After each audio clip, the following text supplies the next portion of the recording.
16 चोरी। चोरी गद्य के लेखक का नाम यशपाल जैन है। उनका जन्म सन 1912 अलीगढ़ जिले के विजयगढ़ कस्बे में हुआ था तथा सन 2000 में उनकी मृत्यु हुई थी। बाल मनोवैज्ञानिक पर उन्होंने अनेक कहानियां लिखी है। अजंता इलोरा, अहिंसा और भारत के यात्री उनकी ख्यातनाम कृतियां हैं। नौकर हमारे परिवार का अंग होना चाहिए। हमें उसके साथ आत्मीय व्यवहार करते हुए स्वीकार करना चाहिए। इस संदेश के साथ एक परिवार की कहानी यहाँ सुंदर ढंग से प्रस्तुत की गई है। कमरे को साफ कर झाड़ू पर कूड़ा रखे जब बिंदु कमरे से बाहर निकला तब बरामदे में बैठी मालती का ध्यान उसकी ओर अनायास ही चला गया। उसने देखा कि एक हाथ में झाड़ू है पर दूसरे हाथ की मुट्ठी बंधी है और कुछ पीछे की ओर जानबूझकर आड़ में कर ली गई है। मालती को लगा हो न हो कमरे से बिंदु कुछ लाया है। उसने कहा, बिंदु। 2 कदम पर बिंदु, पर उसने मानो मालती की आवाज सुनी ही न हो। वो चलता ही गया, बल्कि मालती ने देखा कि उसकी पुकार पर बिंदु की चाल में कुछ तेजी आ गई है। गुस्से में भरकर उसने कहा, बिंदु, ओ बिंदु, ठहर, कहाँ जाता है? इतना कहना था कि बिंदु तो दौड़ने लगा और वह गया।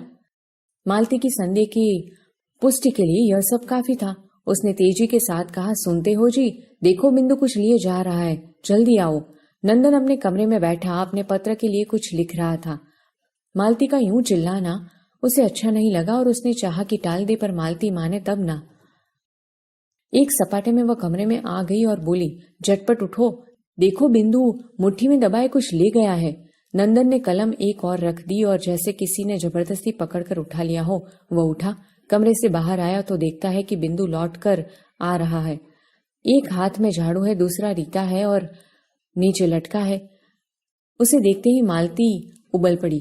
क्यों रे बिंदु के बच्चे, मैं गला फाड़ती रही और तू रुका तक नहीं। बोल, हाथ में क्या ले गया था? बिंदु का चेहरा फक। बोला, कुछ नहीं बीबी जी। झूठी कही का? क्यों रे, तेरे हाथ में कुछ नहीं था तो मेरे पुकारने पर फिर तू रुका क्यों नहीं? मालती ने रोषपूर्ण स्वर में पूछा। बिंदु से बोला नहीं जा रहा था। कहे तो क्या कहे। तब नंदन आगे बढ़ा, बोला, घबराओ नहीं, सच बताओ कि क्या ले गए थे? सच बाबूजी, मेरे हाथ में झाड़ू थी और कूड़ा था। फिर वही झूठ, मालती ने चिढ़कर कहा। इसे पुलिस में दे दो, लातों के देव कहीं बातों से नहीं मानते हैं। इस बेईमानी के ऊपर घर छोड़ रखा है तो इसलिए कि चीज उठा कर ले जाए और ऊपर से झूठ बोले। नंदन ने मालती को शांत करते हुए कहा, असली बात जानने का यह तरीका नहीं है। फिर बिंदु को उसने प्यार से समझाया और कहा, मैं तुमसे कुछ नहीं कहूंगा, ठीक ठीक बताओ कि क्या ले गए थे। किंतु बिंदु घबरा ऐसा खोया सा धरती की ओर देखता रहा और नंदन का बहुत आग्रह हुआ तो उसने इतना ही कहा, मैंने कुछ लिया है। नंदन फिर भी खींचा नहीं, बोला, अच्छा चल देखूं, तू कूड़ा कहाँ फेंक के आया है? बिंदु पहले तो कुछ ठिठका, अनंतर मुड़कर चुपचाप आगे हो गया। नंदन और मालती ने वह जगह देखी पर कुछ दिखा नहीं। नंदन ने कहा, बिंदु यूं हैरान करने से क्या होगा, बता क्यों नहीं देता कि क्या लाया था? बिंदु के होठ खुले जैसे कुछ कहना चाहता हो पर फिर बंद हो गए। हाँ कहो, रुक क्यों गए? नंदन ने शांत स्वर में पूछा। बाबूजी। बिंदु फिर चुप। शाबाश, कहो कहो। बाबूजी, थोड़ी सी मेवा नीचे पड़ी थी, मैं उठा लाया। बिंदु कह तो गया पर जैसे वह अनुभव कर रहा हो कि दुनिया का जाने कितना गहरा पाप उसने कर डाला है। मैं कहती थी ना, मालती बोल उठी, कि यह कुछ न कुछ लेकर जरूर आया है। देखा, मेरी बात सच निकली ना। मेवा का तुमने क्या किया बिंदु? खा ली। इतनी जल्दी? बिंदु झूठ मत बोलो, सच बता दो। इधर फेंक दी। नंदन और मालती ने देखा कि उसकी बताई जगह पर थोड़े से काजू और कुछ किशमिशें पड़ी हैं। नंदन ने बिंदु के कंधे पर हाथ रखा और कहा, मेरे साथ आओ। बिंदु चुपचाप मालिक के साथ चल दिया। नंदन उसे लेकर कमरे की ओर गया। मालती ने कहा, आज इसने मेवा ली है, कल को और कुछ उठा ले जाएगा। एक बार जो नियत बिगड़ी तो क्या फिर हाथ रुकता है? नंदन ने पत्नी की बात सुनी अनसुनी कर दी। बिंदु को साथ लेकर कमरे में गया और कनस्तर खोलकर उसमें से एक मुट्ठी मेवा उसके हाथ में देते हुए बोला, बिंदु लो, खा लो। पति के इस नरमी के व्यवहार से मालती आग बबूला हो गई। बोली, ऐसे ही तो नौकर बिगड़ते हैं। उसे कुछ कहना तो दूर, उल्टे उसकी खुशामद कर रहे हो। नंदन मुस्कुराया, बोला, मालती, चोर बिंदु नहीं है, हम हैं। हम? क्यों ऐसी चीजें खाएं जो सबको नहीं मिलती?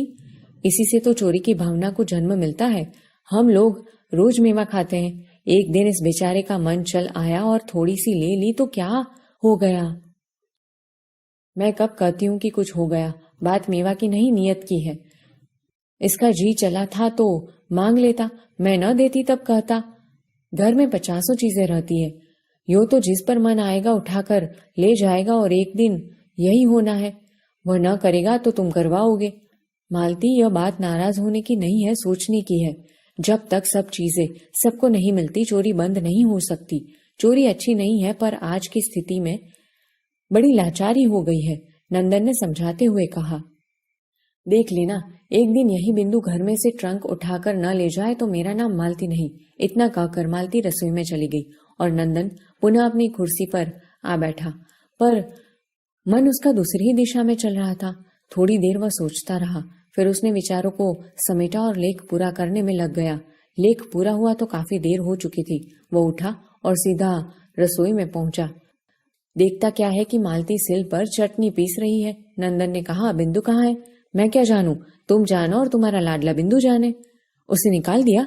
निकालने वाली मैं कौन होती हूँ?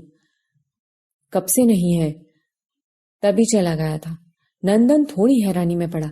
मालती ने पुनः कहा, तुम यहाँ के नौकरों को जानते नहीं, अपने घर में भी उनका हाथ रुकता नहीं।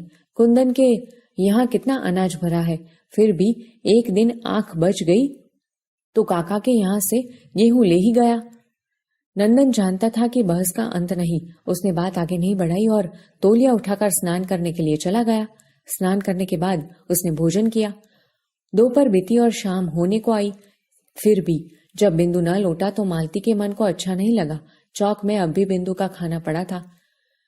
झूठ बोला तो क्या, आखिर बालक ही तो है, बेचारा भूखा जाने कहाँ भटक रहा होगा। कई बार कमरे से बाहर आ आकर मालती ने बिंदु को देखा, फिर बगीचे का एक चक्कर लगाया कि कहीं पेड़ के नीचे पड़ा सो न रहा हो, पर बिंदु वहां कहाँ था जो मिलता। मालती आकर पलंग पर पड़ गई और अपने को कोसने लगी कि जरा सी बात को इतना तूल क्यों दिया। थोड़ी सी मेवा ले गया था तो क्या गजब हो गया था।